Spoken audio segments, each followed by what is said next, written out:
السلام علیکم ویورز، آپ دیکھ رہے ہیں دی جرنلسٹ. میں ہوں خواجہ آفتاب حسن اور آج میرے ساتھ ہمارے سینئر جرنلسٹ شہزاد فراموش بھی موجود ہیں. اور ہماری آج کی نشست میں ہمارے دوست ہیں کاچو امتیاز حیدر خان ہیں. یہ گلگت بلتستان قانون ساز اسمبلی کے سابق ممبر ہیں اور ان دنوں لاہور میں ہیں، بلکہ پورے ملک میں ہی پھر رہے ہیں. ظاہر ہے گلگت بلتستان کو بہت سارے ایشوز کا سامنا ہے، جبکہ ان ایشوز کے حوالے سے یہ اپنی ملک گیر مہم کے سلسلے میں ان دنوں لاہور ہیں. امتیاز بھائی، آپ کا بہت شکریہ، آپ نے وقت نکالا. اور ہم چاہیں گے کہ پہلے ہم بات کریں گے گلگت بلتستان کے بارے میں. عمومی رائے یہ ہے جو کتابوں میں بھی موجود ہے کہ یہ ہمارے کشمیر کے ساتھ یہ بھی متنازع علاقہ ہے. ٹھیک ہو گیا. تو ایسے میں جب ایک ایسی خطہ، ایسا علاقہ جو اقوام متحدہ میں اپنے حل کے لیے ابھی اس کا انتظار کا سلسلہ ختم نہیں ہو رہا، تو آپ کو بیٹھے بٹھائے کیا مسئلے پیدا ہو گئے؟ وہ تو آلریڈی مسائلستان والی صورتحال ہے وہاں پہ. تھینک یو ویری مچ آفتاب صاحب، آپ کا اور آپ کے ساتھی ان دونوں کا، آپ دونوں کا اور آپ کے چینل کا بھی میں شکریہ ادا کرتا ہوں. اور گلگت بلتستان، بالکل آپ کی بات بالکل صحیح ہے. اس کی میں تھوڑی سی آپ کو ہسٹری میں بتاتا چلوں کہ پاکستان جب 14 اگست 1947 کو آزاد ہوا تو گلگت آزاد ہوا ہے 1 نومبر 1947 کو، اور بلتستان آزاد ہوا ہے 14 اگست 1948 کو.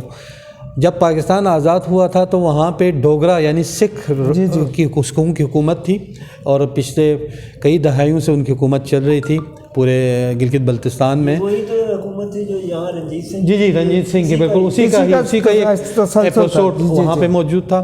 جب پاکستان آزاد ہوا، کیونکہ اس وقت کمیونیکیشن تو تھا نہیں، بہرحال خبریں وہاں پہ پہنچ گئے لوگوں کو. تو وہاں پہ جو لوکل ہمارے اسکواڈ کے لوگ تھے، مطلب لوکل جو کوئی فوج تو نہیں تھا، انہوں نے اپنی مدد آپ کے تحت، ہمارے آبا و اجداد نے بے سر و سامانی میں کلہاڑی، لاٹھی، پتھر کے ذریعے ڈوگرا فوج کو بھگایا. پہلے گلگت سے بھگایا، پھر بلتستان سے بھگا کے اس خطے کو آزاد کیا، اور 15 دن تک وہ اپنے طور پر انڈیپینڈنٹ ریاست بنا رہا. اور اس کے بعد وہاں سے، اس وقت تو تار والا سسٹم ہوتا تھا، ٹیلی گراف ٹائپ کا، ایک بندے کے ذریعے میسج ادھر حضرت قائد اعظم رحمۃ اللہ کو بھیجا کہ ہم غیر مشروط پاکستان کے ساتھ الحاق چاہتا ہے. کیونکہ اس کے آتے آتے 2-3 مہینہ تو لگ گیا ہوگا یہاں تک، کیونکہ وہ پیدل لے کے ہی آنا تھا، کوئی تو کمیونیکیشن کا نظام نہیں تھا.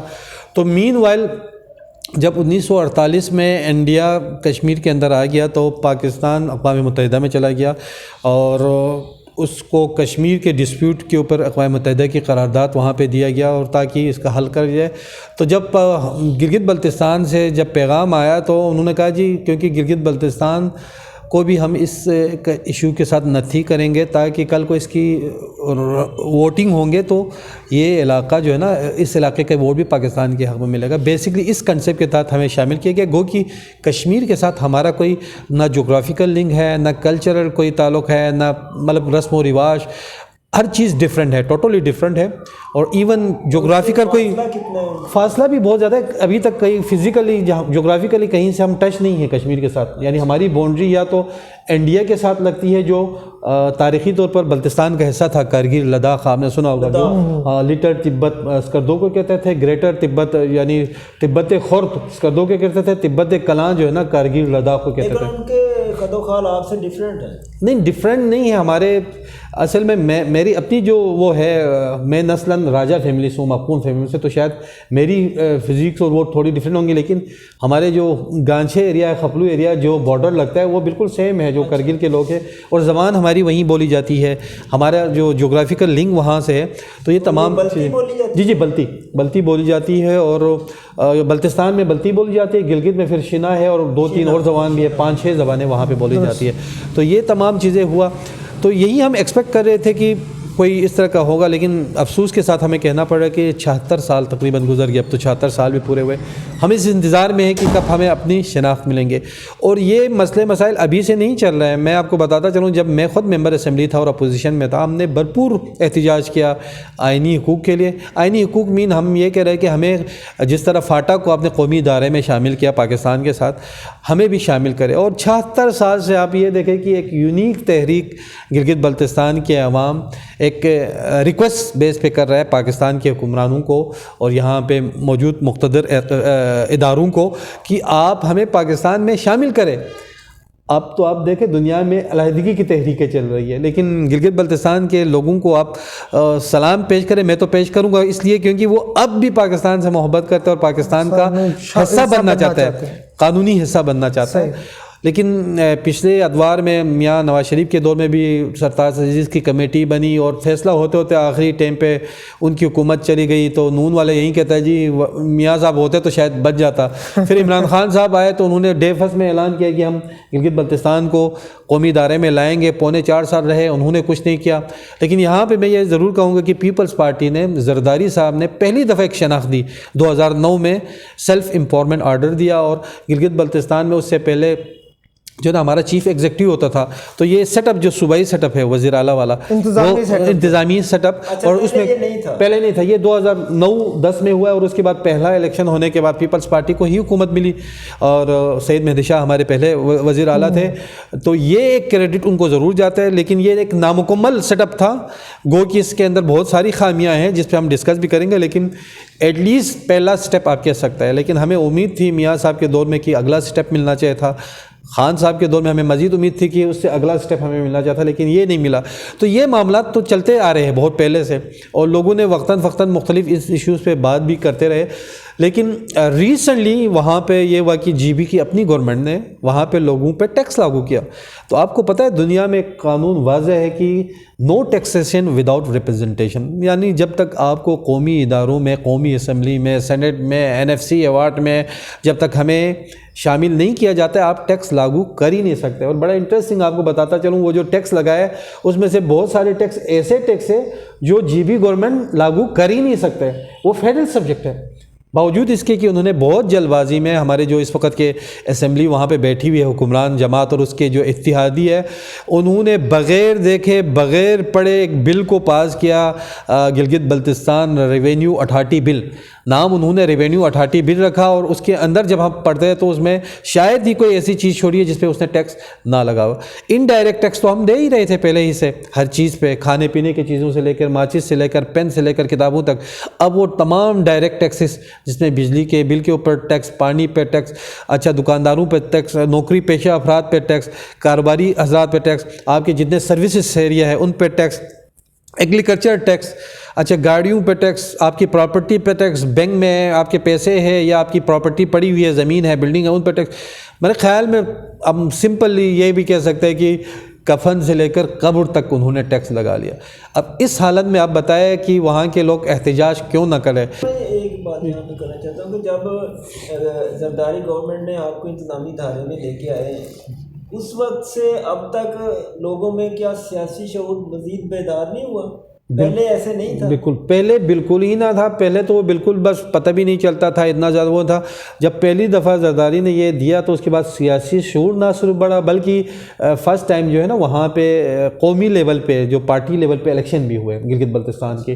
تو پہلا جو الیکشن ہوا کیونکہ زرداری نے ایک پیکج دیا تھا تو عوام نے اس کو اپریشیٹ بھی کیا. پھر محترمہ کی شہادت بھی ہوئی تھی تو وہ ایک سمپیتھی ووٹ بھی ان کو پڑا. اور گو کہ آپ کو بھی بتاتا چلوں کہ گلگت بلتستان میں زیادہ تر لوگ جو ہے نا وہاں پہ جو نیچرلی جو ان کا ووٹ ہے وہ پیپلز پارٹی کے ساتھ ہے. بعد میں ان کی اپنے حرکتوں کی وجہ سے وہ حکومت دوبارہ نہیں آ سکے تو اس نے پہلی حکومت ان کو ملی. لیکن اس کے ساتھ نہ صرف شعور بڑھتا گیا لیکن ساتھ ساتھ شعور بڑھنے کے ساتھ ساتھ مشکلات میں بھی اضافہ ہوتا گیا. تو یہی اسی شعور کی وجہ سے ابھی دیکھیں نا، اب وہ ہمارے انجمن تاجران اور عوامی ایکشن کمیٹی اور ہم تمام لوگ اپوزیشن کے جو اس وقت پولیٹکس میں انوالو ہے، تمام مذہبی جماعت کے لوگ مل کے یہ احتجاج کر رہے ہیں اور اس کو لیڈ کر رہے ہیں انجمن تاجران، ہمارے جو بلتستان کا جو صدر ہے. وہ مجھے یہ بتائیے گا، جیسے کشمیر میں جو وہاں کی اپنی پارٹی ہے آزاد کشمیر میں مسلم کانفرنس. جی جی. تو کیا جی بی میں ان کی اپنی کوئی پارٹی نہیں, آپ لوگوں کی کوئی نمائندہ جماعت نہیں ہے کہ آپ کو پیپلز پارٹی؟ ظاہر ہے یہ تو پاکستان کی سیاست اور پاکستان کے جو سیاستدان ہیں, جب سے کشمیر میں پیپلز پارٹی بنی ہے, اس کے بعد نون لیگ بنی, اب پی ٹی آئی والوں نے اقتدار کے لیے وہاں کیا, جی بی اس کے باوجود مسلم کانفرنس وہاں وجود رکھتی ہے, تو آپ کے جی بی میں بھی ہے کچھ؟ بالکل بڑا انٹرسٹنگ کویشچن یہی ہے جی. وہاں پہ انفارچونیٹلی اب تک نہیں ہے اپنی لوکل پارٹی کوئی نہیں ہے, لیکن ہم بنانے جا رہے ہیں انشاءاللہ. بڑا آپ نے ویلڈ کویشچن کیا, کیونکہ ریسنٹلی ہم جو پچھلے اسمبلی میں تھے, ہمارے جو سابق اسپیکر صاحب تھے فدا محمد ناشاد, ان کی سربراہی میں ہم کوئی 8-9 افراد ابھی انیشلی ایگری کیے. ہم دیکھ رہے ہیں کہ ہم کس طرح لوکل ایک جماعت بنائیں, تاکہ آپ والی بات ہے کہ ایٹ لیسٹ ہماری اپنی ایک تشخص ہو اور ہم جو ہے نا بارگیننگ پوزیشن پہ ہو. آپ کی بات یہ بھی بالکل میں انڈورس کروں گا کہ کیونکہ جی بی اور اے جے کے ٹوٹلی ڈیپینڈ کرتے ہیں فیڈرل پہ. یہاں پہ جس کی حکومت ہوتے ہیں وہاں پہ کھینچ کھانچ کے اس پارٹی نے حکومت لینی ہے. اور ریسنٹلی آپ نے دیکھا ہوا ہمارے جی بی میں بھی پی ٹی آئی آئی اور یہاں پہ بھی پی ٹی آئی. اب کل کو کوئی اور آتے تو اس نے آنا ہے. ہر دور میں اسی طرح پارٹی جو ہے وہ ضروری ہے. اصل میں یہ بھی وجہ ہے نا کہ 1947 سے اب تک ان کا الحاق ہمارے ساتھ ہی رہا ہے, تو اس وجہ سے یہی پولیٹیکل پارٹی. تو جی پی کو تو سر یہ کے ساتھ بھی نظام کرنے کی باتیں ہو رہی تھی, وہ ایک دفعہ کچھ ہوئی تھی. اصل میں اس کے اندر ٹیکنیکلی کچھ اور ایشوز ہے. انیشلی جو ہے نا اس میں ڈے فرسٹ میں تو خیر جس مقصد کے لیے اس کو روکا گیا تھا وہ تو میں نے آپ کو بتا دیا, ایک اچھے مقصد کے لیے تھا, لیکن آپ ان کو نہیں پتا تھا اس دور میں حضرت قائد اعظم رحمۃ اللہ اور ہمارے اس وقت کے پولیٹیکل لیڈرشپ تو یہی ضرورت ہے کہ اگلے 6 مہینے یا سال میں شاید اقوام متحدہ فیصلہ کرے گا, لیکن اب اقوام متحدہ نے فیصلہ نہیں کرنا ہے, نہ انڈیا نے ہونے دینا. اب آپ دیکھیں نا انڈیا نے تو 5 اگست کو کارگل, لداخ اور کشمیر, مقبوضہ کشمیر کو انہوں نے اپنے اسٹیٹس ہی بدل دیا. اور اب ہم کس چیز کا انتظار کر رہے ہیں؟ میں تو یہی کویشچن اداروں کے ساتھ بھی کیا, فیڈرل گورنمنٹ کے لوگوں کے ساتھ بھی جب ہمیں موقع ملا, ہم نے ان کو کہا یہ اب آپ کس چیز کے انتظار میں ہیں؟ آپ معاملات کو کیوں خراب ہونے دے رہے ہیں؟ آلریڈی آپ کے اوپر بلوچستان میں ایشو کھڑے ہو رہے ہیں. اب میں آپ کو بتاؤں نا, ہماری جنریشن تھی نا, ہم نے تو برداشت کر لیا. ہم اب بھی کہتے ہیں ہماری جو نئی نسل ہے, جو میرے بچے ہیں یا آگے جو نسل آنے والا ہے, وہ کویشچن کرتا ہے, دے آر آسکنگ کویشچن کو, کہتے ہیں یار اب تک کیوں ہمیں احساس محرومی میں رکھا گیا؟ اب وہ دور تو نہیں ہے نا کہ آپ ایک طرف آپ کے دشمن آپ کے پیچھے کھڑے ہیں بارڈر پہ, ایک طرف دنیائی لیول پہ گلوبلی جو آپ کے اوپر سازش ہو رہا ہے وہ آپ کے پیچھے کھڑا ہے. تو ایسے سچویشن میں اگر وفاق یا حکومت جو بھی حکمران ہے پلس ہمارے ادارے جو ملک کے سلامتی کے جتنے بھی ادارے ہیں, چاہے پاک فوج ہے, چاہے ہمارے دیگر ادارے ہیں, ان کو سوچنا چاہیے. اب مزید دیر کرنے کا مقصد ہے کہ اپنے سلامتی کے ساتھ نقصان والی بات ہے. کل کو خدا نخواستہ کوئی بھی بیوقوف بندہ کسی کے ٹرین میں آ کے کوئی غلط حرکت کرے گا تو پھر کون ذمہ دار ہوگا؟ ہم تو اسمبلی میں دیکھو نا آفتاب بھائی, ہم تو اسمبلی میں بول کے تھک گئے. ہم نے بڑے لیول پہ وہاں پہ FCNA لیول پہ ہم نے جنرل صاحب کو بتایا, جہاں ہمیں موقع ملا ہم نے کہا جی اب یہ موقع نہیں ہے. تو مجھے اس بات کی خوشی ہے کہ پاک فوج کی طرف سے اوکے ہے اس وقت, پہلے نہیں تھا. اب یہ پچھلے 3-4-5 سالوں سے انہوں نے اوکے کر دیا. اب کہاں آگے کیا اوکے کیا؟ مطلب وہ ایگری کرتا ہے کہ جی بی کو وہ ملنی چاہیے, مکمل سٹیٹس ملنی چاہیے, یا مکمل نہیں مل سکتی تو ایک اصولاً تو مکمل ہی ملنی چاہیے. اب تو وہ انتظار شاید یہ کیا کہے اس کو ڈپلومیٹیکلی ایک بیوقوفی والی بات ہے کہ آپ یہ کہیں جی ہم نے مقبوضہ کشمیر لینا ہے. اب تو انڈیا کہتا ہے جی گلگت بلتستان اور آزاد کشمیر ہمارا, وہ بچا لیں تو بڑی بات ہے, وہ بچا لے تو بڑی بات ہے. تو اس سٹیج پہ جب انڈیا نے ایک حرکت کی ہے, انہوں نے کلیئر کر دیا نا آپ کے لائن آف کنٹرول کو, انہوں نے بارڈر مان لیا. اب آپ کیوں انتظار کر رہے ہیں؟ صرف اس وجہ سے کہ اخلاقی طور پر ہم خود بھی کشمیر کے ہمارے جو بہن بھائی ہے جو آزادی کے لیے لڑ رہے ہیں ان کے حمایت میں ہے, لیکن ہمیں 76 سال ہو گیا, اب معمولی بات نہیں ہے. اب اتنا ہم نے انتظار کیا, اب مزید اور کتنا انتظار کروائیں گے؟ اب معاملات خراب ہوں گے. آپ دیکھیں نا اس ایریا کی جو اہمیت ہے, جیو پولیٹیکلی جو اہمیت ہے, ایک طرف چائنا ہے, ایک طرف انڈیا ہے, ایک طرف افغانستان سے بھی وہ ٹچ ہوتا ہے, تو اتنی اہمیت ہے. بڑے بڑے پہاڑ وہاں پہ ہے, دنیا کے جو 14 بلند ترین پہاڑ اس میں سے 5 گلگت بلتستان میں ہے جو 8000 سے ابو ہے. اس کے علاوہ دیگر سیاچن محاذ ہے. قطبین کے بعد سب سے بڑی جو فریش واٹر کی گلیشیئر ہے سیاچن سے لے کر بیفو بلترو یہ جی بی کے اندر موجود ہے، جو کہتا ہے کہ اگلا عالمی جو جنگ ہونی ہے وہ کلین ڈرنکنگ واٹر پہ ہونا ہے، یہ آپ کے پاس ہے۔ راکا پوشی ہے، K2 ہے، ننگا پربت ہے، گشابرم 1 ہے، گشابرم 2 ہے، براڈ پیک ہے، یہ 5 تو چوٹیاں جو ہے 8,000 سے اوپر ہے، باقی 7,000 والا تو سینکڑوں کے حساب سے ہے، 6,000 میٹر ایبو والے تو ہزاروں کے حساب سے، مطلب ایک ایسا پوائنٹ ہے جہاں پہ اس وقت پورے ٹورسٹ کا فوکس آیا ہوا ہے، پوری دنیا سے لوگ آ رہے ہیں۔ اسکردو کے اندر انٹرنیشنل ایئرپورٹ اپ گریڈ ہو چکا ہے، جو ہوپ فلی نیکسٹ ایئر تک آپریٹ بھی ہوگا۔ اچھا، دوسری ایک اور بات میرے ذہن میں آ رہی ہے کہ میں 91 میں وہاں گیا ہوں جی، تو وہاں اس وقت تو سچویشن اور تھی، لیکن اب سنا ہے کہ چائنا کی دخل اندازی بہت زیادہ ہے وہاں پہ جو گاڑیاں آتی ہیں ان کے اوپر ان کے جھنڈے لگے ہوتے ہیں۔ نہیں اس طرح کا نہیں ہے، اس طرح کا بالکل نہیں ہے، وہ خیال میں لوگوں نے غلط وہ کیا ہوا ہے۔ چائنا کے ساتھ بارڈر ہے، وہاں پہ سوس میں آپ دیکھ سکتے ہیں بارڈر ہے، وہاں سے تجارت ہوتے ہیں، ہمارے لوگ بھی جاتے ہیں، ان کے لوگ بھی آتے ہیں، لیکن گلگت بلتستان میں جو کیش کا جو کام ہوا وہ چائنیز نے ہی کیا تھا پہلے بھی اور اب بھی۔ اس وقت دیامر بادشاہ ڈیم پہ اور داسو ڈیم پہ ان کے مزدور آ کے کام کر رہے ہیں، تو اس کے لیے تمام گاڑیاں آئے ہوئے وہ پراپر، ہاں داسو تو آپ کے کوہستان میں نا، چلاس سے پہلے اور چلاس میں آپ کا دیامر بادشاہ ڈیم بن رہا ہے، اربوں روپے کا پروجیکٹ ہے، تو اس پہ وہ ایسے ٹیم کام کر رہے ہیں وہاں پہ۔ جب اس کی کیش کی جب اپ گریڈیشن ہوا اس پہ بھی یہ لوگ آئے ہوئے تھے، تو وہ تمام گورنمنٹ آف پاکستان کی اجازت سے ہی آیا، ایسے نہیں ہے کہ وہ بارڈر سے خود ہی اپنی مرضی سے آئے گا، یہ تو ممکن نہیں ہے، وہاں پہ پراپر ایک نظام ہے۔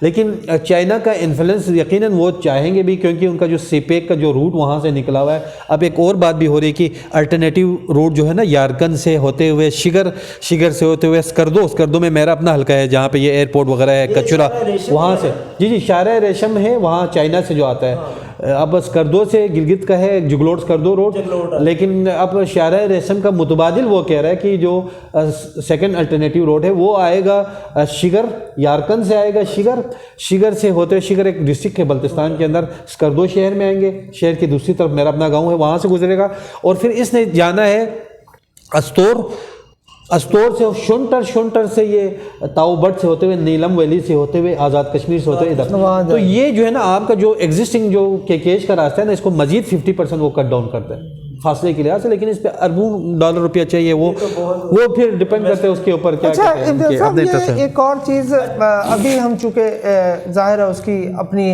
حیثیت اور اہمیت موجود ہے، اور سی پیک کے بعد بہت سارے ایسے علاقے جو پسماندہ تھے وہ بہت زیادہ ترقی بھی کی انہوں نے اور ان کی اہمیت بھی بڑھی۔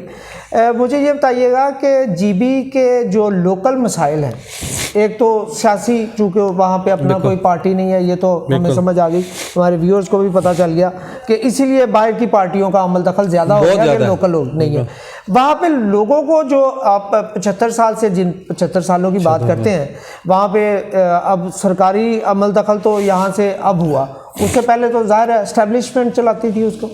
بالکل اسٹیبلشمنٹ کے بارے میں لوگوں کی، وہاں کے لوگوں کی رائے کیا ہے، اور دوسرا یہ ہے کہ وہاں کے لوکل مسائل کیا ہیں؟ سر لوکل مسائل تو بہت زیادہ ہے۔ ایک تو آپ جغرافیکلی اتنا دور ہے، اور سردیوں میں تقریباً کٹ جاتا ہے -15 16، آپ کے تمام ایکٹیویٹیز رک جاتا ہے، اکنامک ایکٹیویٹیز، آپ کے ٹورسٹ ختم ہو جاتا ہے، تو آپ کے انکم اپرچونیٹیز ختم ہو جاتا ہے، ایک ہی فصل اگ سکتا ہے، اور بہت سارے جگہوں پہ جو گلوبل وارمنگ کی وجہ سے جو ایشو ہے، دریائی کٹاؤ، اور اس کی وجہ سے مشکل مسئلہ، جو آلریڈی ان کے پاس چیزیں آباد ہے وہ بھی وہ ہو رہا ہے۔ باقی آپ دیکھیں نا، جب سے بنا اس وقت سے بیوروکریسی ہی اس کو چلا رہا ہے، ایون اب بھی وہیں چلا رہا ہے۔ بیوروکریسی میں مینلی چیف سیکرٹری ہو گیا، اور جو 2009 کا ہمیں آرڈر دیا گیا اس میں بھی میں نے کہا نا اس میں بہت ساری خامیاں ہیں۔ اس میں سے ایک خامی یہ ہے کہ وہاں پہ جو سیکرٹری صاحبان ہیں، لیٹ سے 20-22 ڈپارٹمنٹ ہیں، تو اس میں سے میرے خیال میں 6 کی 7 ڈپارٹمنٹ کے سیکرٹری لوکل لیول پہ ہے، جو لوکل لیول پہ ٹیسٹ ہو کے آتا ہے، باقی سارا یہاں سے CSP افسرس آ جاتے ہیں۔ کشمیر میں ڈفرینٹ ہے، کشمیر میں آپ کا چیف سیکرٹری اور IG کے علاوہ ان کی عدالتیں بھی ان کی اپنی ہیں، ان کے تمام سیکرٹری بھی ان کے اپنے ہیں، ان کے ریونیو بھی ان کے اپنے ہیں، ملازمین بھی اب آٹومیٹکلی آپ دیکھیں نا، جب ملازمتیں ملتی ہیں لوگوں کو، ملازمتیں ملتی ہیں لیکن نہ ہونے کے برابر، آبادی بڑھتی جا رہی ہے، اب ملازمتیں کتنے دیں گے؟ اب آلریڈی جی بھی بہت چھوٹا علاقہ ہے، 15-20 لاکھ کی آبادی ہے، جغرافیکلی یہ پھیلا ہوا ہے 10 ڈسٹرکٹ میں، لیکن رقبے کے لحاظ سے یہ کشمیر سے 4 گنا بڑا ہے، آبادی کے لحاظ سے بہت چھوٹا ہے کشمیر کے نسبت، تو یہ ایشو اپنے جگہ پہ ہے۔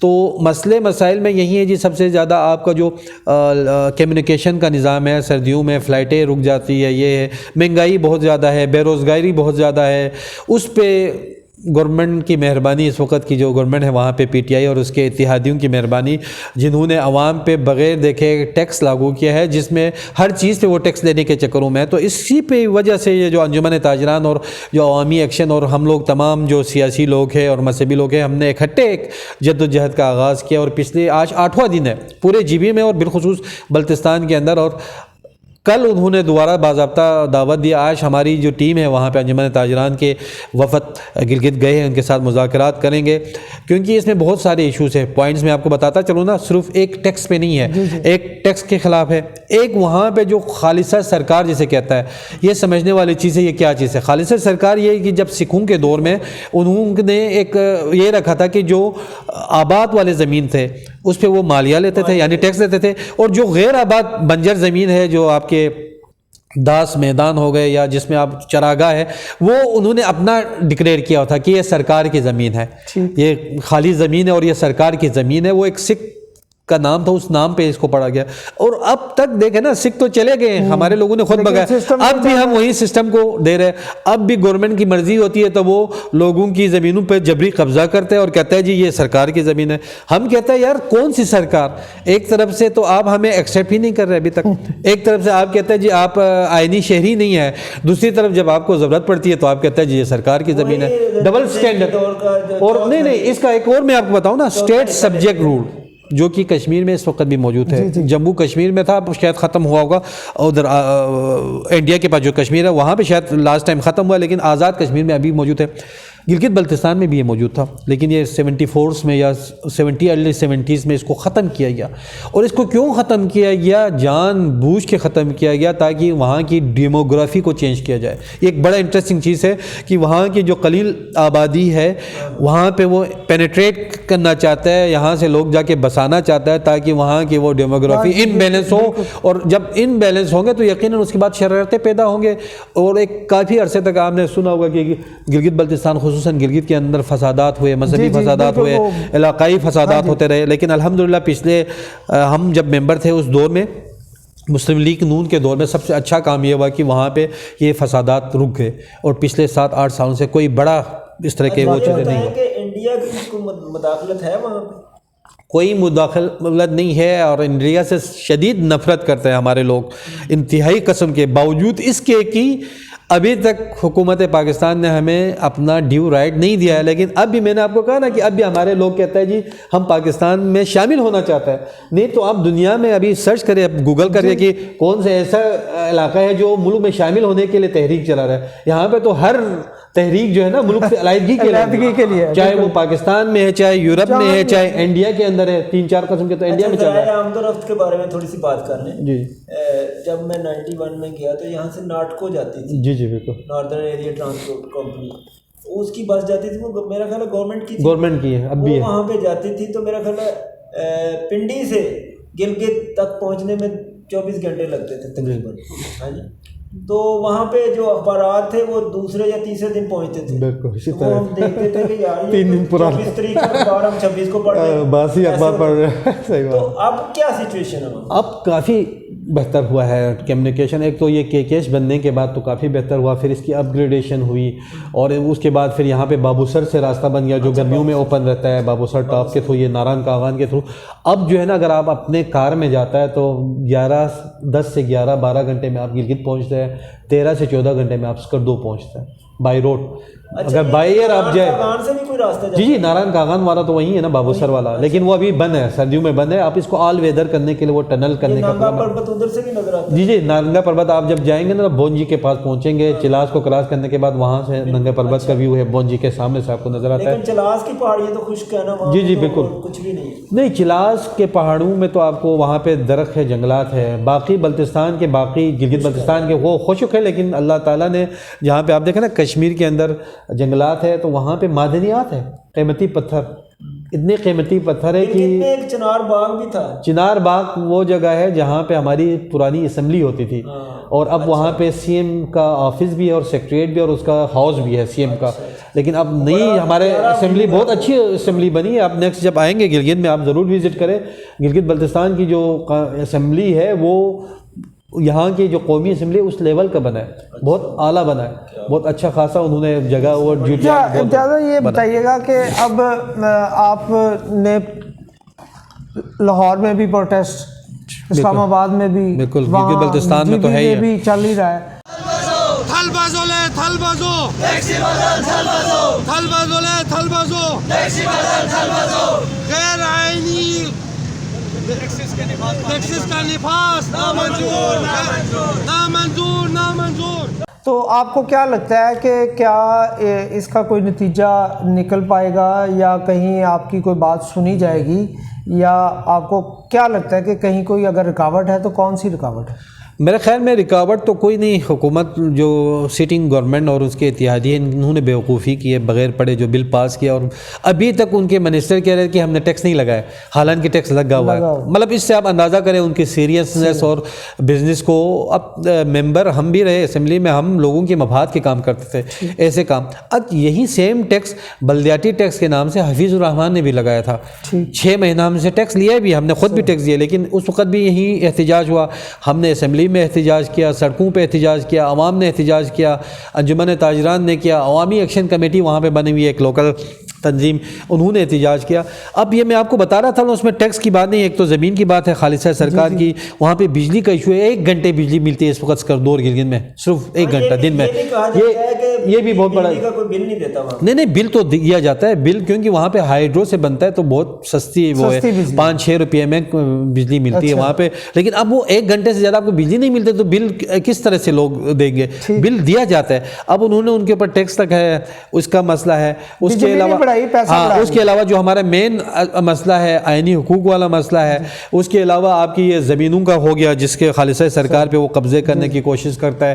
اس کے علاوہ مہنگائی کا مسئلہ ہے, بے روزگاری کا مسئلہ ہے. جو عوامی ایکشن کمیٹی اور جو انجمن تاجران ہیں, ان کو آج گلگت گئے ہوئے وہ لوگ, آج وہ لوگ بیٹھیں گے, جس میں ایک تو انہوں نے یہ کیا کہ وہ زمینوں کے اوپر انہوں نے ایک کمیٹی بنایا ہے جو بیٹھ کے طے کریں گے. لیکن آپ کو بتاتا چلوں کہ اس ملک کے اندر کسی کام کو جب آپ نے لٹکانا ہے تو کمیٹی کو دیا جاتا ہے. تو میں تو اس کے خلاف ہوں. میں نے ہمارے انجمن تاجران کے لوگوں کو بتایا بھی ہے کہ آپ لوگوں نے نرمی نہیں دکھانا ہے, سختی کے ساتھ ہی کھڑے رہنا ہے. میں نے ان کو کہا ہے جی جس تیزی سے انہوں نے بل پاس کیے بغیر پڑھے, تو اس سے بھی ڈبل تیزی سے وہ بل کو واپس لا سکتے ہیں, اور یہ قانون موجود ہے, بہت ایزی وے ہے وہاں پہ. ویورز, آپ نے امتیاز حیدر خان صاحب کی باتیں سنی, اور یہ گلگت بلتستان نہ صرف پاکستان کا ایک ایسا علاقہ ہے جسے سیاحت کے اعتبار سے سب سے محفوظ بھی کہا جاتا ہے. بڑی تعداد میں نہ صرف پاکستان سے بلکہ بیرون دنیا سے بھی ٹورسٹ آتے ہیں. تو ظاہر ہے ایک پاکستانی, محب وطن پاکستانی ہونے کے ناطے ہم سب کو یہ دعا بھی کرنی چاہیے اور امید رکھنی چاہیے کہ ہمارے بھائی جو گلگت بلتستان میں مختلف مسائل کا شکار ہیں, جن کی نشاندہی امتیاز صاحب نے کی ہے, وہ جلد ان سے نکلیں اور اس ملک کے اس حسین خطے کو اور بھی حسین بنانے میں اپنا کردار ادا کریں. اپنا بہت خیال رکھیے گا. اللہ نگہبان.